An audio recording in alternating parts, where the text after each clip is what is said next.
tardes. Creo que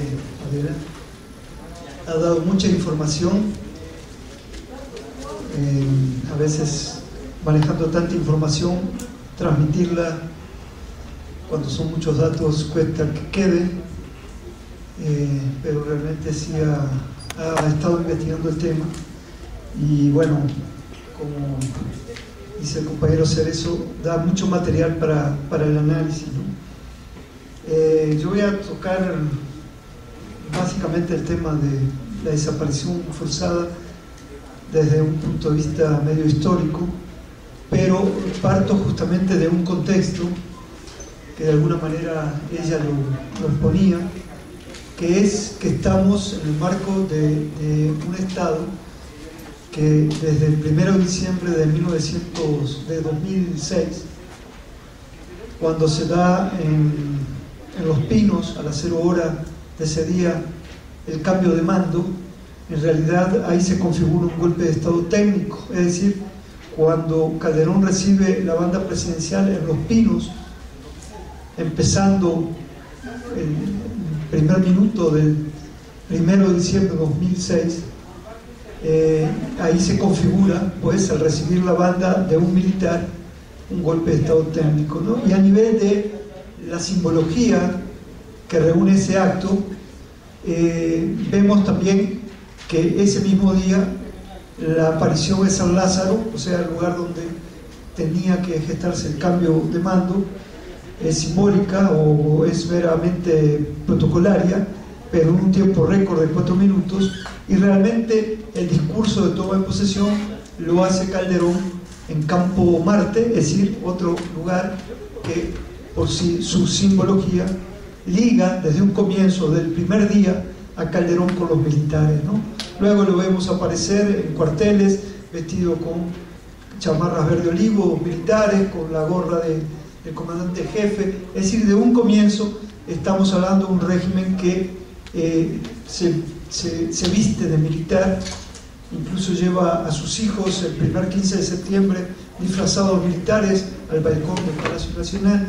Es decir, comienzan los operativos en Michoacán, luego el operativo en Chihuahua, en varias partes del país, operativos militares. Es decir, y nosotros desde comienzo de 2007 planteábamos ya en enero-febrero que Calderón estaba llevando de manera acelerada al país hacia un régimen de excepción, un régimen de excepción de facto, no recurriendo a la Constitución, sino que va militarizando el país y luego va tratando de enviar contrarreformas de ley en materia de seguridad nacional para tratar de legitimar estos cambios que por la vía de los hechos ya había llevado a cabo, ¿no? Entonces, bueno, así como dice Adela, 40.000 muertos, la referencia que la repetimos porque son las propias cifras oficiales. Claro que en una entrevista hace poco al que fue presidente del PAN, Espino, cuando el periodista le preguntó sobre las cifras oficiales, dice, bueno, son por lo menos 70.000. O sea, eso lo dice un panista de derecha o de ultraderecha, nos revela que ellos tienen el análisis de que por lo menos son el doble, ¿no? Pero bueno, hablamos de todo esto porque justamente en este régimen, el segundo régimen del PAN, es el segundo gobierno del PAN, vuelve, digamos, a aparecer un elemento que es propio de una realidad que vivió mi generación. Por acá hay algunos de mi generación, pocos, pero nosotros conocimos a las víctimas de los años 60, 70, nuestros compañeros fueron las víctimas de un aparato desaparecedor de las dictaduras y de los burócratas de la muerte que con su metodología clandestina actuaron como engranajes de una maquinaria asesina. Con distintos países, en mi propio país de origen, Uruguay, pero también en Argentina y aquí en México, en estos dos países también me tocó vivir los años del plomo. En los tres países el tema de fondo es y sigue siendo la impunidad. Y a mí en lo particular me duele en estos días porque en Uruguay en la patria de Artigas, de Mario Benedetti, que también se cumplió un año de su muerte. Se estuvo discutiendo lo que se conoce como la ley de caducidad de la pretensión punitiva del Estado, es decir, fíjense qué nombre perverso, la ley de caducidad de la pretensión punitiva del Estado. Esta fue una ley aprobada por el Parlamento a la salida de la dictadura militar, que de alguna manera eximía al Estado y por ende a los militares, que habían sido los mayores violadores de derechos humanos, de poder ser juzgado, ¿no?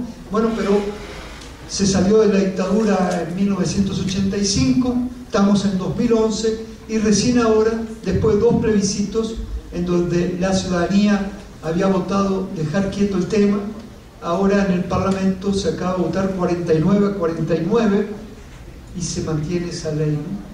Para que vean el tema este de la desaparición, es un tema que, como decía Adela, como repetía hacer eso, es decir, rompe el tejido social, divide a nuestras sociedades, ¿no?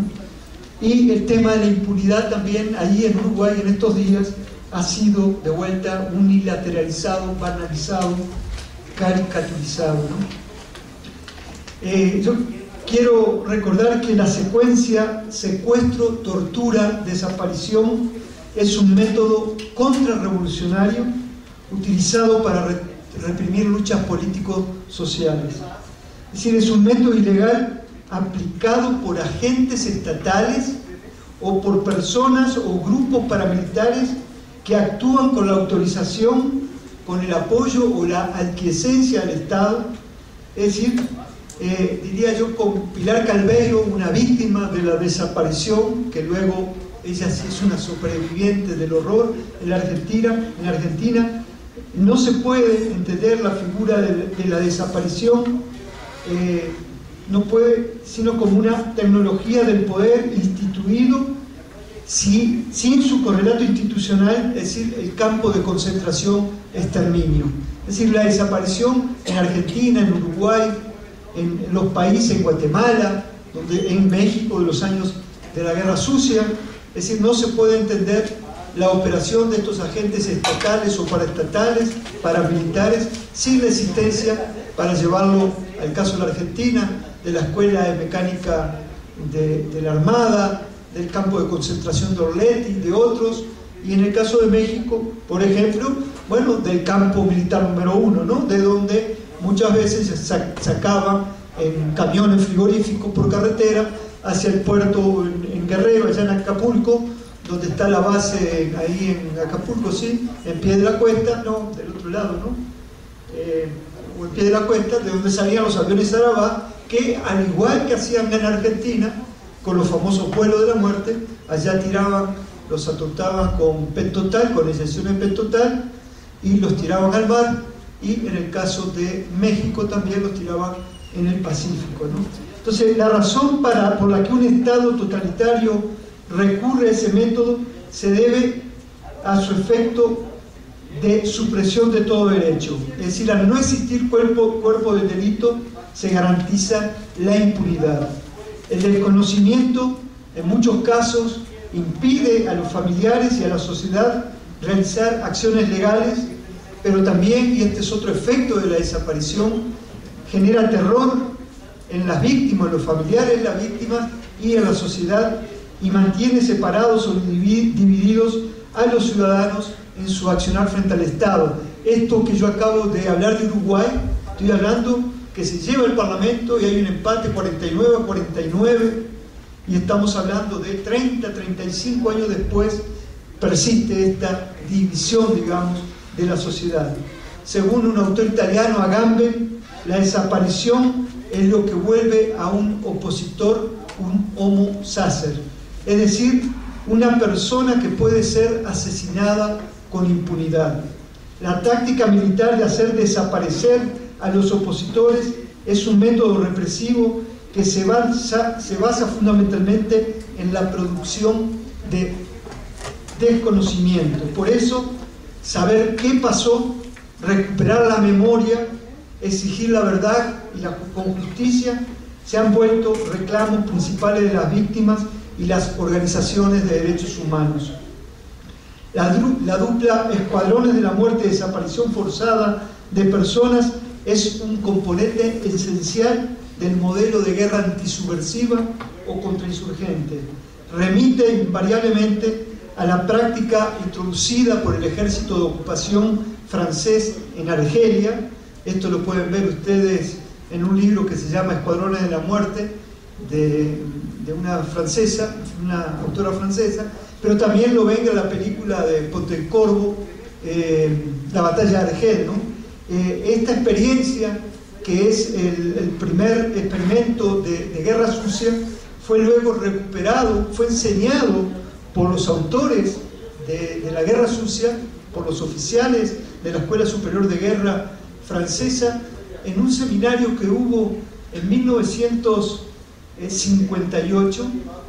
Fíjense, en 1958, la batalla de Argelia fue en 1957, y en el 58 en la Argentina, oficiales del ejército francés, los que habían inventado la guerra sucia, le enseñaron a oficiales de los ejércitos de América Latina.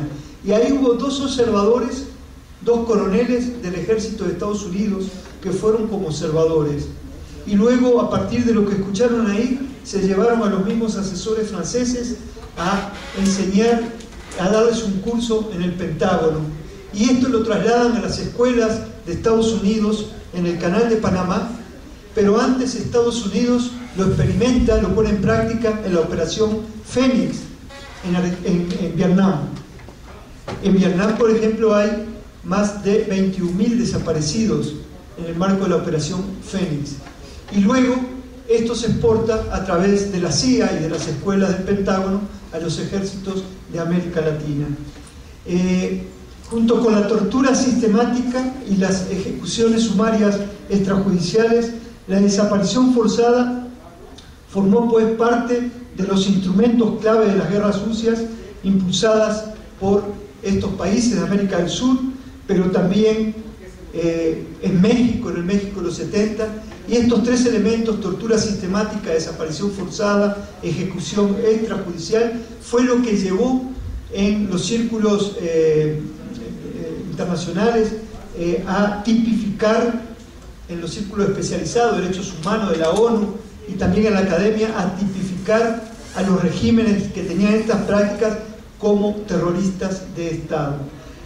Sin embargo, la técnica como tal de la desaparición forzada había sido inaugurada ya de manera científica, digamos, en el Tercer Reich en 1941, en el marco de la solución final destinada a eliminar judíos, la Alemania nazi estoy hablando, pero también a otras minorías, como por ejemplo los gitanos y otras razas malditas, ¿no? Enfermos mentales, homosexuales, en los territorios de la Europa ocupada por las tropas hitlerianas.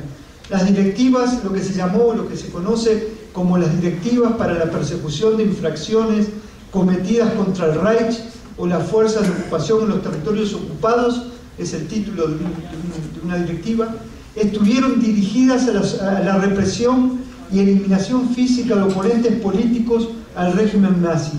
Esas directivas son también conocidas por el nombre eufemístico de Noche y Niebla, o Decreto Noche y Niebla, y también Decreto NN, e incluyó el asesinato de prisioneros de guerra cuyos derechos ya entonces estaban protegidos por las leyes de Ginebra, por la Convención de Ginebra. Los prisioneros tomados en aplicación de ese decreto eran deportados de manera oculta, sin que se conservase testimonio o registro de los hechos y sus circunstancias, a campos de concentración específicos en Alsacia, que estaba anexionada, o en Alemania, donde eran identificados con ropas NN, ¿no? Y a los prisioneros también eran prisioneros NN. Según palabras textuales de Hitler, el resto de los opositores debían ser detenidos durante la noche y la niebla y llevados clandestinamente a Alemania sin dar otra información que el hecho de su detención. Ahí voy a citar lo que dijo Hitler en una declaración. Dice: el efecto de disuasión de estas medidas radica en que 1. Permite la desaparición de los acusados sin dejar rastro. Y 2. Ninguna información puede ser difundida acerca de su paradero o destino. Una intimidación efectiva y duradera solo se logra por penas de muerte o por medidas que mantengan a los familiares y a la población en la incertidumbre sobre la suerte del reo. Por la misma razón, la entrega del cuerpo para su entierro en su lugar de origen no es aconsejable, porque el lugar del entierro podrá ser utilizado para manifestaciones. A través de la diseminación de tal terror, toda disposición de resistencia entre el pueblo será eliminada. Es decir, esta es una frase de Hitler que revela el fondo de esta medida de desaparecer prisioneros para evitar justamente que se conviertan en símbolos de resistencia y para generar también terror en los familiares. Según los ideólogos del nazismo, el decreto tenía especial importancia porque implicaba una innovación básica del Estado, la organización de un sistema de desapariciones forzadas. Una característica fundamental de la directiva era que permitía la aplicación secreta de la pena sin dejar testimonio o pruebas sobre las circunstancias y el término de la misma. De ahí el eufemismo de las palabras noche y niebla, inspiradas directamente de una ópera de Wagner que se denomina El oro del Rin. Luego de la experiencia nazi, se retoma por el ejército francés en Argelia. Luego el primer país en América Latina que lo pone en práctica es Guatemala. Luego, como les decía, aparece en la Argentina, en Chile primero, en la Argentina después.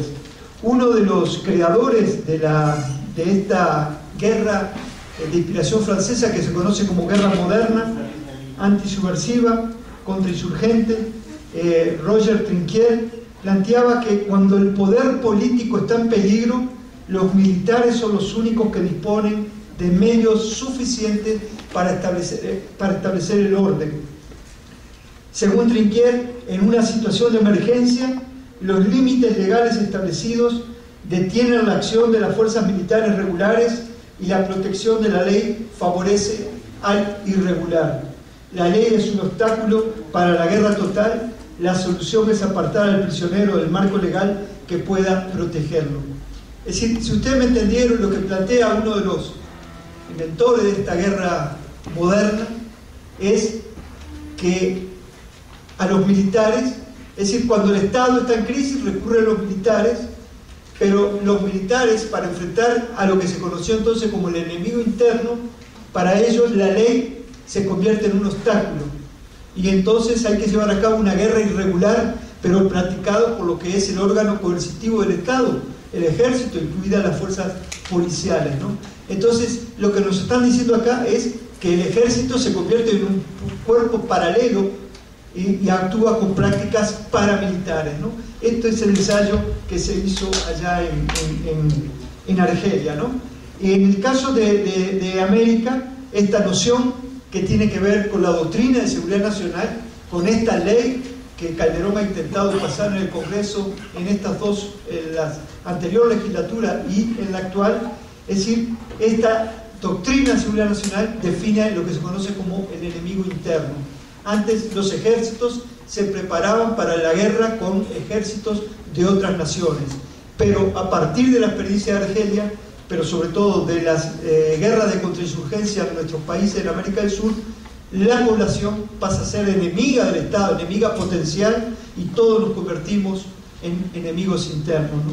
Entonces, en el caso de la Argentina, se registraron, por ejemplo, 30.000 desaparecidos, y hubo un general, el general Camps, que dice que decía que ellos no desaparecieron personas, sino subversivos, ¿no? Y otro general, Díaz Benzone, asimiló la desaparición forzada a esto que acá también los generales de la Sedena nos dicen, los asimilaba a daños colaterales.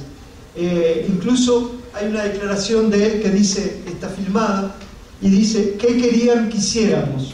¿Usted cree que se puede fusilar a 7.000 personas? Si hubiésemos fusilado 3, el Papa nos habría caído encima como lo hizo con Franco, con el dictador en España. El mundo entero nos habría caído encima. ¿Qué podríamos hacer? ¿Meterlos en la cárcel y después de que llegara el gobierno constitucional serían liberados y recomenzarían? Es decir, en una afirmación que le hace esta Marie Monique, una francesa, él reconoce que por lo menos tuvieron 7.000 prisioneros a los que desaparecieron, porque dice, si los metíamos en las cárceles, si los hubiéramos fusilado, hasta el Papa nos habría caído encima, ¿no? Y en 1975, un año antes del golpe, el general Videla, que todavía no era el jefe de la Junta Militar, declaró: si hace falta, en la Argentina deberán morir todas las personas necesarias para que vuelva la paz. O sea que hay una política militar de exterminio. Acuérdense que la función o el entrenamiento que se da al ejército es justamente para exterminar al enemigo. Pero claro, cuando al ejército se lo mete en la tarea de policía, la labor policial es una labor preventiva. La formación de la policía es bien distinta a la formación del militar. Entonces, cuando Calderón recurre al ejército y lo lleva hace una policialización del ejército, lo mete en tareas de policía, son gente que están formadas para el exterminio. Por eso no nos debemos extrañar que en estos 4 años y medio hayan 40.000 muertos o 70.000 muertos en el marco de la guerra de Calderón, una guerra entre comillas, construida en base a un mito, ¿no? A una falsedad. Dice Videla también en una entrevista que el diario Clarín publicó, de Buenos Aires, publicó en 1979, que es un desaparecido. En cuanto a como tal, es una incógnita el desaparecido. Si reapareciera, tendría un tratamiento X. Y si la desaparición se convirtiera en certeza de su fallecimiento, tendría un tratamiento Z. Pero mientras sea desaparecido, no puede tener ningún tratamiento especial, es una incógnita, es un desaparecido, no tiene entidad, no está ni muerto ni vivo, está desaparecido. Esta Marie Monique Robin, que es la que le digo que entrevistó a los militares franceses y argentinos, dice que más allá del aspecto práctico que consiste en liberarse de los cadáveres embarazosos, la técnica de la desaparición forzada prevé y puede sobre todo aterrorizar a la población y así dominarla. Lejos de ser un producto al azar, la desaparición de cadáveres de personas arrestadas y torturadas revela la represión racionalizada puesta en práctica por los paracaidistas franceses en Argelia. Es decir, con su carga simbólica, las desapariciones no representan una falla del sistema, sino un elemento del dispositivo puesto en el marco de la guerra antisubversiva, cuyo fin es impedir la movilización de grupos que adversan a gobiernos autoritarios o dictatoriales y frenar la acción colectiva vía la instalación del miedo y del terror. Es decir, que uno de los efectos fundamentales de la desaparición forzada es generar terror, y un terror paralizante en la población. Importa recordar también que la forma represiva de la desaparición forzada contempla la impunidad desde su ejecución, porque si ustedes ven, aparte de los aparatos represivos habituales, hay grupos de oficiales que están actuando en la clandestinidad y en colaboración con paramilitares. Es decir, ella tocaba recién, y creo que decía bien, que el origen del actual ciclo de militarización y paramilitarización de México tiene su origen en la Guerra Sucia de los 70, y acuérdense que el órgano represivo por excelencia, aparte del ejército, el que hacía la tarea de la investigación, del espionaje y de la desaparición, era la Dirección Federal de Seguridad, y la Dirección Federal de Seguridad son los viejos guerreros sucios que luego se entrelazan con la primera o segunda generación de narcotraficantes en los años 70, comienzo de los 80. Y esos mismos son los Nazararo, es decir, todo aquel grupo que estuvo junto con Gutiérrez Barrio en gobernación, es decir, y algunos generales, algunos mandos militares y policiales, se han venido refuncionalizando. No solo tienen liga, tienen un pie dentro de la criminalidad, sino que tienen otro pie en las estructuras del Estado, y hoy están siendo refuncionalizados en el marco de esta guerra, o esta guerra entre comillas de Calderón en el México actual. Es decir, hablaba de que ellos tenían, en Azararo, la Dirección Federal de Seguridad, actuaban como en la Argentina, actuaban con carros sin placas, actuaban con casas de seguridad, actuaban con pistolas o armas que no eran las de reglamento. Es decir, esto llevaba justamente una acción deliberada que buscaba la impunidad, que en su momento no pudieran ser asimilados como parte de la estructura del Estado, pero que después a su vez tampoco han asumido su responsabilidad y se escudan hoy en un ignominioso silencio que llaman deber a la lealtad entre camaradas, ¿no? La famosa obediencia debida, que es a la que recurrieron los torturadores argentinos, diciendo que ellos solo recibían órdenes, y órdenes que cuando llegaban al grado de general, en todo caso el jefe del ejecutivo, el Videla, en este caso se hacía responsable de todo, ¿no? Y que ellos simplemente, como Eichmann en el juicio que se le hace en Jerusalén, él dice que él era parte de un engranaje nomás, que él solo tenía que llenar los vagones, los trenes que iban a llevar prisioneros hacia los campos de concentración. Claro, él tenía una función técnica, pero él mandó a millones de gente a la muerte, ¿no? En la Alemania nazi. Entonces el tema se comienza a repetir. En el caso de la Argentina se da en México con Azararo, ¿no? Cuando es detenido, él dice que es un gran patriota, que él simplemente velaba por la seguridad de todos los mexicanos en la guerra contra el comunismo en su época, ¿no? Ahora, México, decía yo, no es ajeno a esa historia, y sí, hablábamos del campo militar número 1, pero lo que nos interesa para ir terminando es qué de todo esto está presente en el México actual, ¿no? Es decir, igual que ocurre con la guerra contra insurgentes, el actual Estado mexicano, el de Calderón, ha fomentado la proliferación de comandos paramilitares, de escuadrones de la muerte, de grupos de limpieza social. Es decir, en otras exposiciones yo, y me podría alargar horas, es decir, para mostrarles los casos, por ejemplo, de limpieza social con estos muchachos que fueron ejecutados en clínicas para jóvenes adictos como el Aliviane en Ciudad Juárez. Ahí hubo 2 o 3 casos de masacres en clínicas para adictos. Hubo otra acción en Nabolato, en Sinaloa, donde también un comando llegó y asesinó a 10 jóvenes en el malecón. Y bueno, y luego se han reproducido estas formas que son ejecuciones que tienen que ver con lo que se conoce como la limpieza social de jóvenes considerados desechables, ¿no? Pero tenemos otras formas de paramilitarismo, como la que impulsó en Garza García, el municipio más rico del país, Mauricio Fernández Garza, que dijo que antes de asumir, cuando se estaba candidateando para ser alcalde, que la fórmula que él tenía para mantener la plaza tranquila era llegar a un acuerdo con los Beltrán Leiva, ¿no?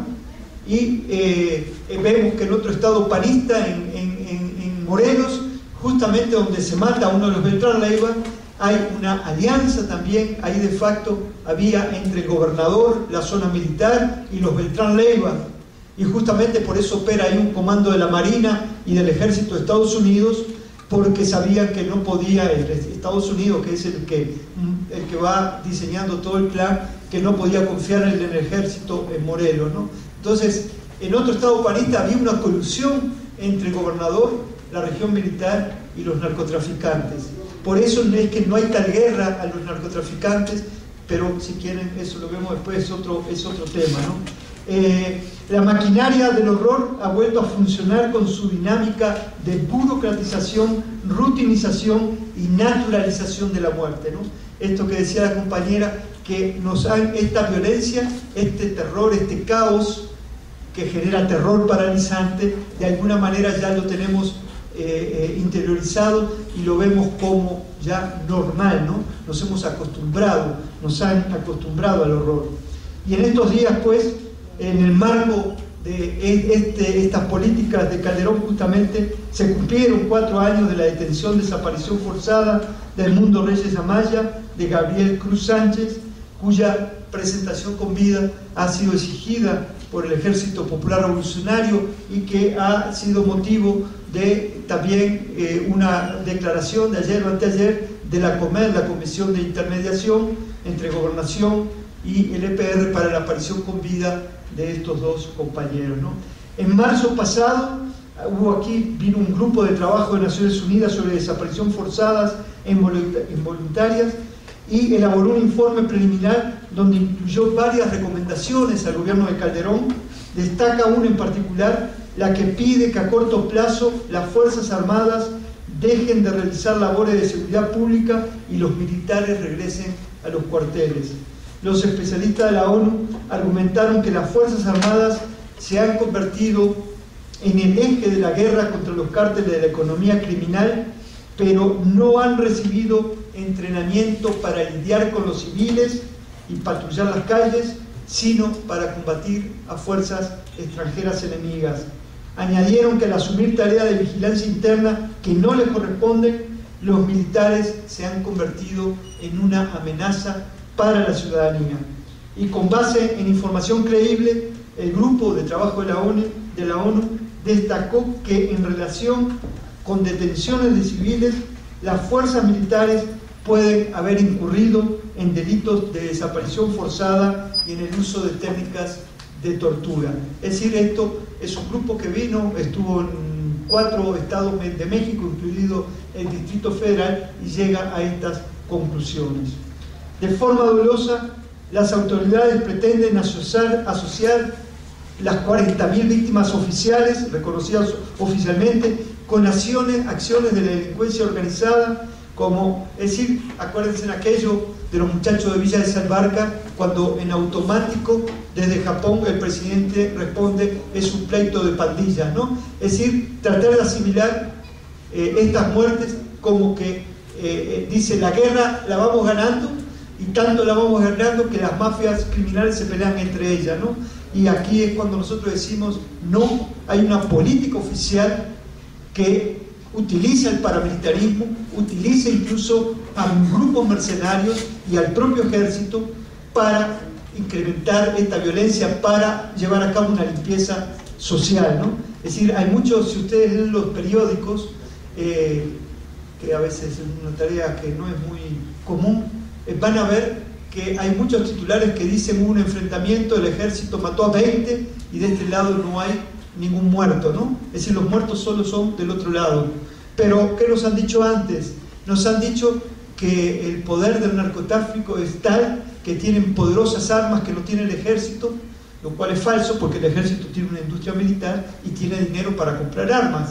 Pero entonces nos venden que el narcotráfico tiene un poder de fuego impresionante, pero lo que vemos en los periódicos es o que tienen mala puntería los malos porque nunca matan a los militares, ¿no? Que tienen armas peores, ¿no? Entonces, bueno, acá nosotros planteamos que hay una política deliberada de exterminio con base en acciones de inteligencia, y este país que se ha convertido en una nueva Colombia, el país de las fosas comunes, es decir, esas fosas comunes tienen que ver justamente con la desaparición forzada de personas, con la ejecución sumaria extrajudicial y con el entierro en fosas clandestinas, ¿no? Es decir, está aplicando Calderón una versión actualizada de la guerra moderna antisubversiva. En todo caso, y esto sí llama la atención, los muertos oficiales de la guerra de Calderón ya se asimilan en solo 4 años y medio, y en el marco de un gobierno civil, con los muertos y los desaparecidos de la dictadura de Videla en la Argentina. Pienso finalmente que no hay camino a la verdad histórica sin una investigación profunda sobre el paradero de todas las víctimas de ese delito de lesa humanidad que es la desaparición forzada. Yo le pararía por acá. Gracias.